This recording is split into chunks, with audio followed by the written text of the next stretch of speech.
30 minutes of power.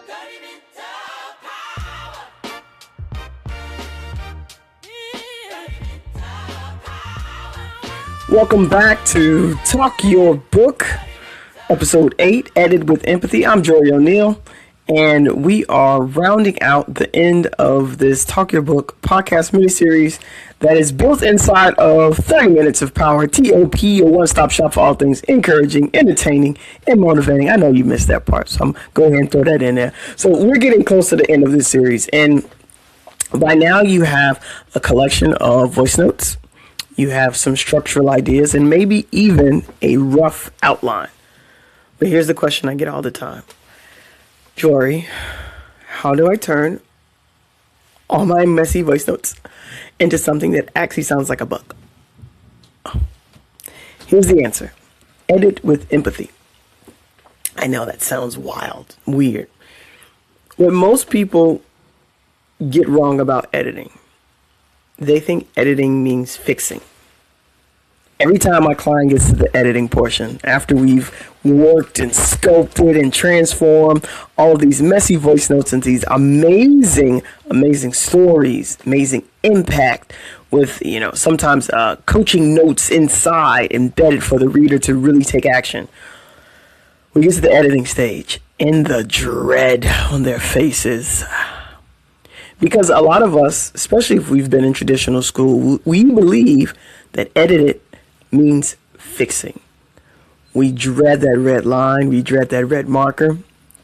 This sentence is too long. This word is too wrong. This doesn't sound professional. And we believe that people will start cutting away and rewriting and second guessing. And oftentimes when we hand our work over to someone else, that's exactly what happens. They edit so much that our voice is gone. This includes AI, and this is not in my original show notes. Again, this is me doing a video take of a podcast episode that was heavily listened to on audio only. I want my visual learners to get this as well. When you put your works of art, your writings, your voice memos into AI and say fix it, it is going to erase your voice. This is the one place that I'm so grateful that I work with individuals who care about the craft of writing. Every book that we publish has been edited by humans with an S. It goes through 3 rounds of professional editing. This isn't from some random person on Fiverr or Upwork. No knock if you rock with that. These are individuals who are also themselves published authors, who understand and take care and are diligent in the work that they are doing. All right, so yeah, I'm going to drop that shameless plug in there because I know some of you are trying to cut costs and foregoing human editing. Please don't. Stop doing that. I don't care if you don't work with me. Just don't do that. Please don't do that. All right? So editing doesn't mean cutting away your voice, and that's exactly what AI does. That's not editing. That's silencing. And that's the antithesis of why you wrote this book in the first place. So editing with empathy means shaping your voice without losing it.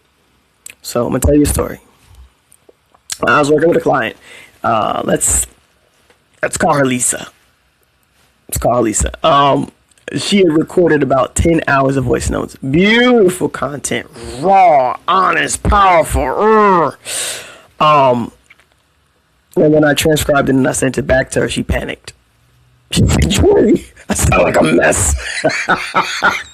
She says, I'm rambling. I repeat myself. I'm using too many ums and likes. I need to completely rewrite this. And I said, stop. No, you don't. And so this was Lisa hearing the difference between spoken language and written language. And yes, there is a difference, but that doesn't mean you need to erase your voice. So here's what we did. Super simple. We remove the filler words, the ums, the likes, the you knows. They don't add meaning. Honestly, they can go. We tightened the repetition. Sometimes when you're speaking, you say the same thing 3 different ways to make sure people get it. In a book, you don't need to say it once. Just say it the best way the first time. We good. We got it. We can move on. And we kept the rhythm. Lisa, Remember, fake name. She speaks in short, punchy sentences. That's her style. So we didn't try to make her sound academic. We kept the rhythm that makes her sound like her. And the result, a book that felt like an honest conversation with a girlfriend. When our editor read it, she says, I can hear your voice when I read it. And that's the goal. Here's the cool part. When we initially started working with her, the first voice notes that we used to frame out her story came from her podcast. So this is what I mean by editing with empathy. We captured her voice. We captured the way that she speaks. We captured the essence of what she brings to the table, and we transformed it into a book, right? And so here's another example what it looks like, because I want you to be the drivers of this process, right? Again, if you've gotten my book, and if you haven't, you should talk your book. Say it, shape it, share it, okay?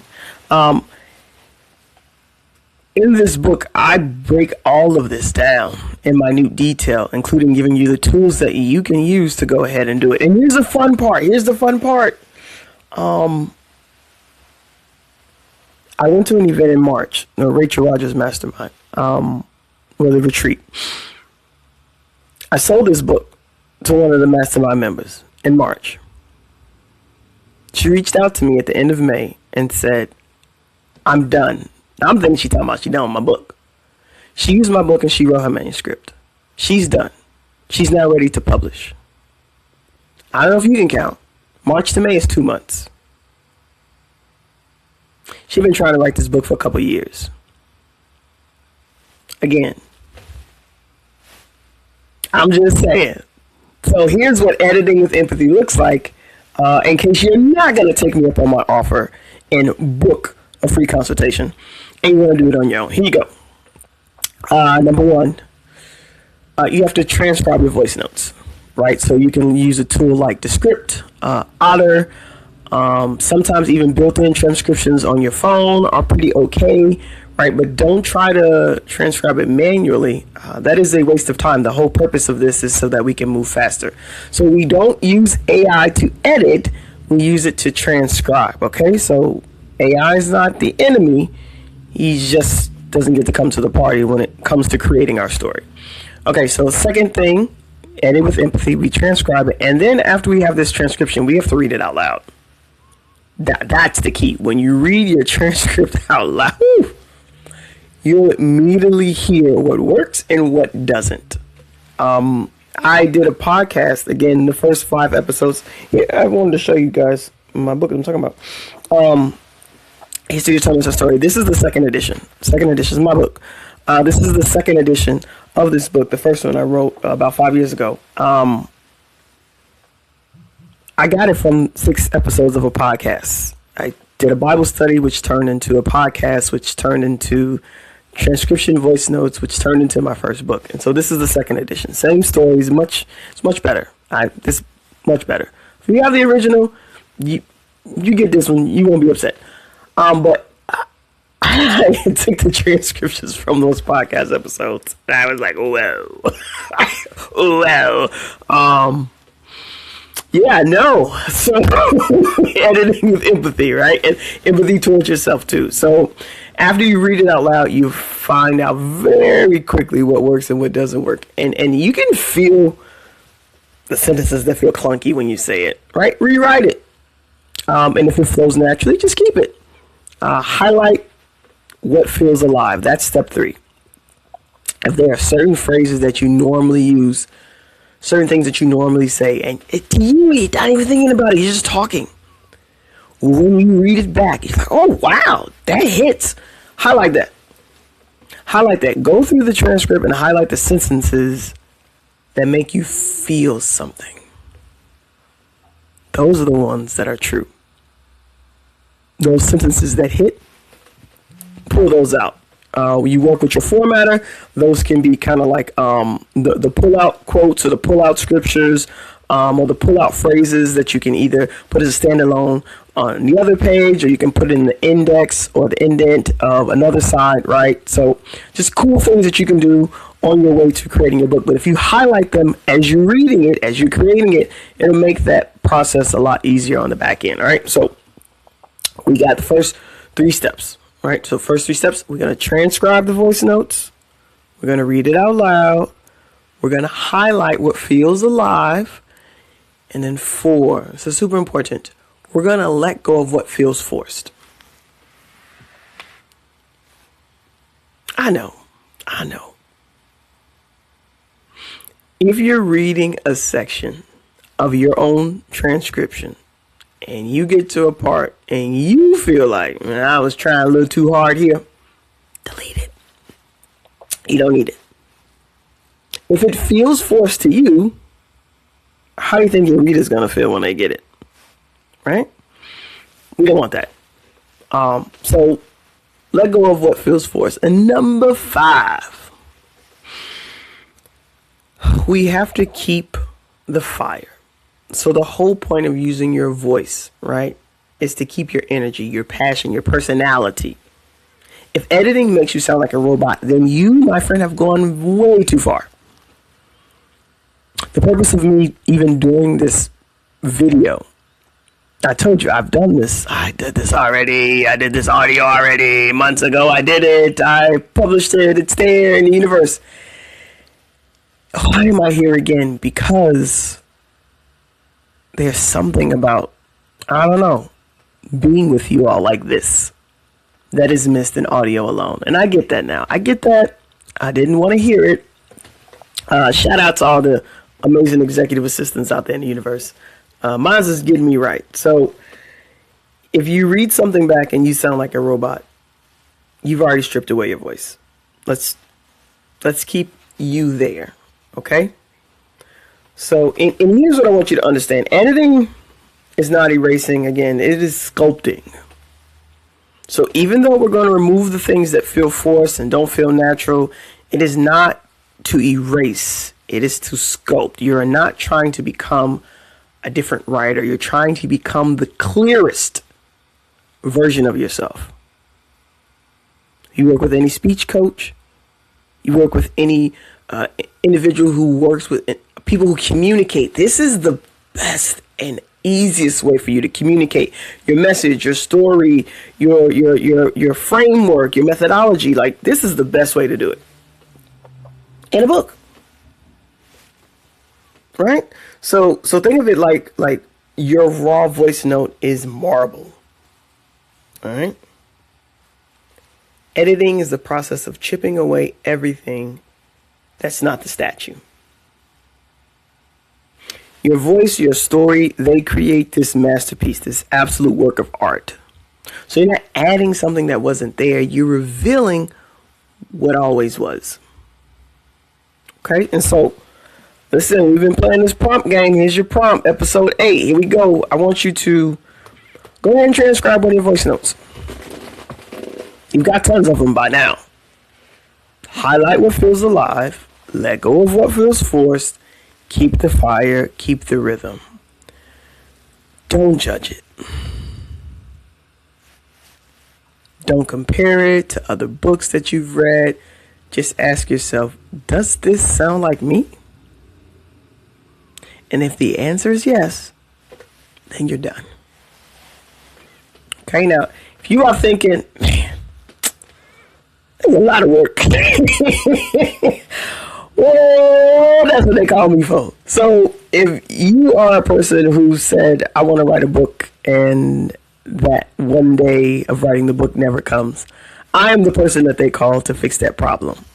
It's pretty much the method that this entire podcast is about. Talking your book. It's a framework and a methodology that I've created, that I've perfected. I want to tell you a story before I close out because I think it's important. I did a webinar recently. Shout out to all the people who take a chance and go to webinars. I appreciate you guys. I'm one of those people too, but I appreciate you. So shout out to you for investing in yourself, even with your time, right? My webinars are free. On the webinar, I shared just the method of all the things, and one of the participants, she says, how did you get here? Like, how did we get to this space? And my brain was like, okay, how do I condense this so that like we stay on track and on target? Because I can go squirrel, like I'm doing kind of right now, going off script. And I told her, I said, well, I spent a very long time doing things my own way. I did what felt good to me. I did what I wanted to. And then I met a boy and we fell in love and we got married. And part of what we both desired was to have a family. The issue was I was gigging. I was doing theater. I was in grad school and I was doing stand-up comedy in New York City. I was never home. I don't know how many of you are in the gig economy, but that is a very difficult way, if you are a woman, to have a family because you kind of need to be home at some point. I don't know, to have a baby or to make a baby. I'm not sure, right? So, long story short, I put a pause on all of my escapades in terms of the arts and theater, and I went into teaching.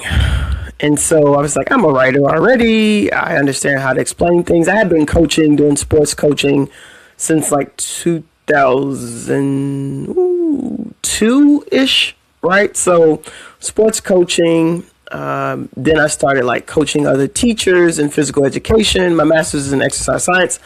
And so I was like, okay, great. I'll just get a job like teaching in a classroom, like health or phys ed or something like that. So got a job, shout out to Mary. Thank you. Appreciate you. Her mother gave me a job straight. I just got my license to teach. She gave me a job teaching dance at an international school in Manhattan. So here I am teaching, no longer gigging, writing, but now I'm not writing stand-up material. I'm not writing one acts. I'm not writing plays. I am writing lesson plans and curriculum, and writing is writing. I was supposed to go back after 10 years and continue where I left off, right? Continue acting, continue gigging, continue performing. And I got comfortable and I got really complacent. And I lost my fire. I lost my voice. I just lost. I felt lost, very much so. And I had an accident at work. I tore my ACL, dislocated my knee, tore my meniscus. So needless to say, I was no longer walking or coaching or dancing or doing any of the things. And I got really angry at God, angry at myself for not going back and pursuing the things that I had said I was going to do. And I could have blamed COVID. I could have blamed a lot of things. But at the end of the day, it was my choice.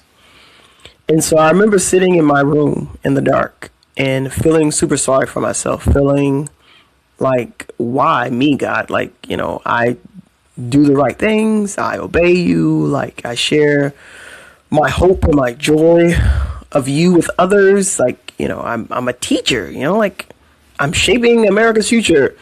And I just laid there complaining. And I heard an audible voice and I heard God say, do you want to get well?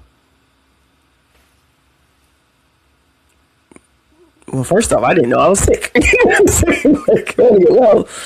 But I wasn't well. I was not well. I was not doing what I was purposed to do. And so, through confusion and just shock and awe, I said, yes, I do want to get well. And so for the next 6 months, God met me in the guest room. We had turned it into a playroom during COVID. And so I cleaned it out on one leg, right? Dislocated knee, recently had surgery on my ACL. So I'm in a hip brace, right, from my hip to my ankle. And I clean out the guest room. And for 6 months, God meets me there. 3 a.m. Ooh, 3 a.m. And he's giving me these downloads, and I got tons of journals around the house. I'm a writer. Like, I love writing. It's cathartic. It's so good. But I couldn't write fast enough for the things that God was sharing with me. So I started typing, and I couldn't type fast enough. And so I started texting on my phone, and I couldn't text fast enough. And so I picked up my phone, and started talking. And after a while, I started sharing some of the things that God was sharing to me.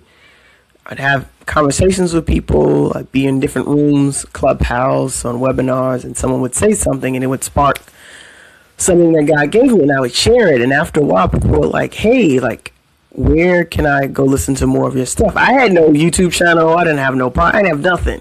I was like, I don't know what you mean. Why do you want to hear what I'm saying? I didn't know. And so I was like, all right. And so a friend of mine, she said, I think we should start like maybe like a Bible study or something, like just get women together and like kind of like dig into what this is that God is like trying to reveal to you and seemingly trying to share to other people. So started the Bible study. We had to record the Bible study because not everybody who wanted to be there could be there, right? Different time zones and things.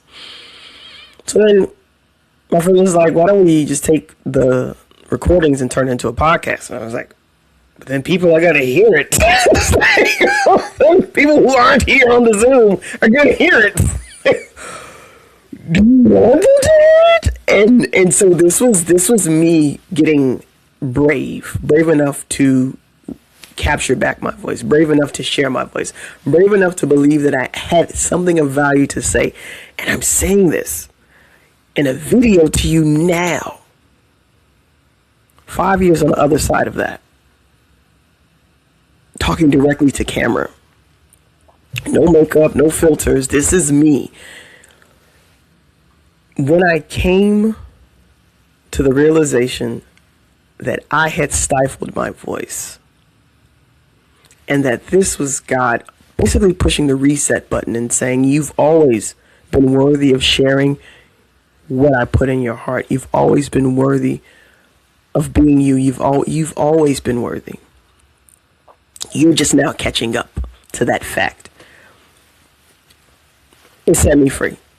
And so we took that podcast and I did a 6-part series called History Determines Our Story.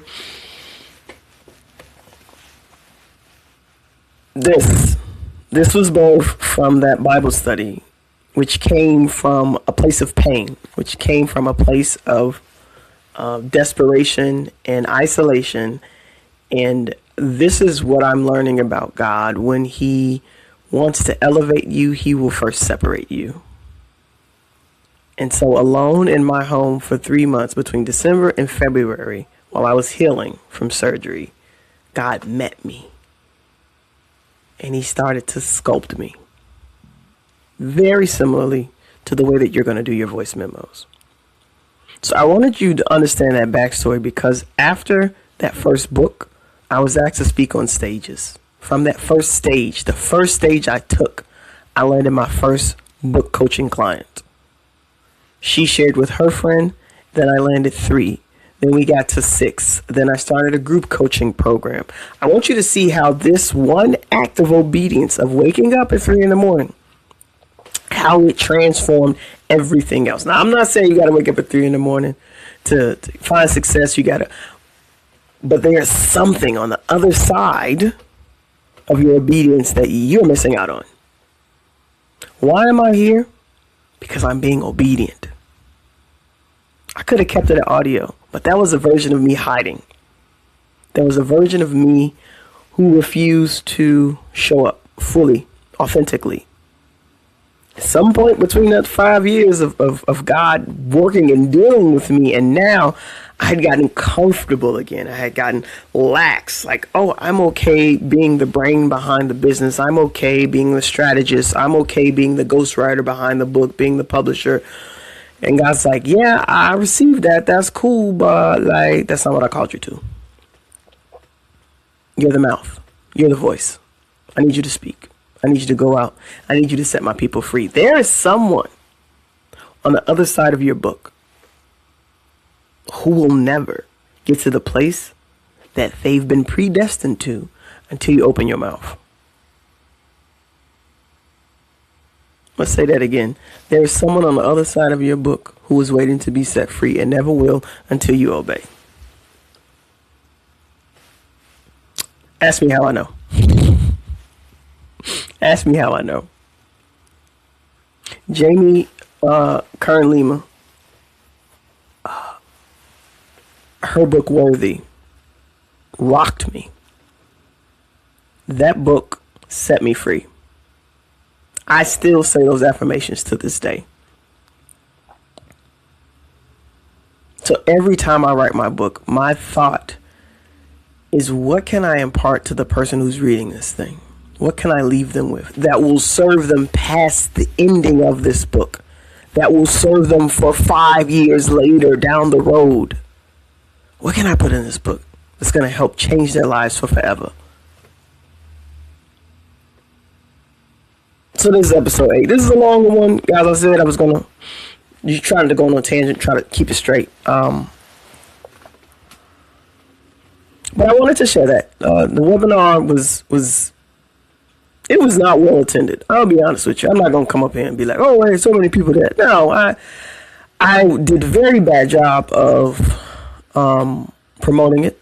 Again, still hiding, which is why this took so long to come here and share this with you today. But I did a very bad job of promoting it. I had 3 people from social media that signed up. 1 person actually appeared. Something was wrong with like my link, with Zoom or whatever. But 1 person came, and that 1 person, I mean, we had an amazing conversation. I got to share my whole framework and how everything works, and it was really basically a really long consultation. So it ended up being, but nevertheless, the webinar, if you're like, I don't know, lady, if I want to talk to you one-on-one, that's cool. Come to the webinar. I'm supposed to say this out loud so that people can see it and hear it, and I've been doing a bad job. So if you're watching this, come to the webinar. I host it every month at the end of the month. Actually, the second Tuesday of every month. I do it now. Second Tuesday evening of every month at 7 p.m. Eastern. talkyourbookchallenge.com/webinar. Go there, register. If you sign up and register and the link is broken, I will email you. I promise you. Like, don't worry about it. We gonna get it together. It's gonna be great. But yes, I would love to see that, the webinar. I would love for you to finally gain the courage and the permission. Because a lot of you, you're just waiting for permission. So here it is. Episode 8, Edit with Empathy. I give you permission to finally share your story. There you go. You have it. That's it, folks. It's Jory O'Neill. Talk Your Book miniseries, 30 minutes of power podcast. And as always, be an empowered person, using your power to empower others. Peace.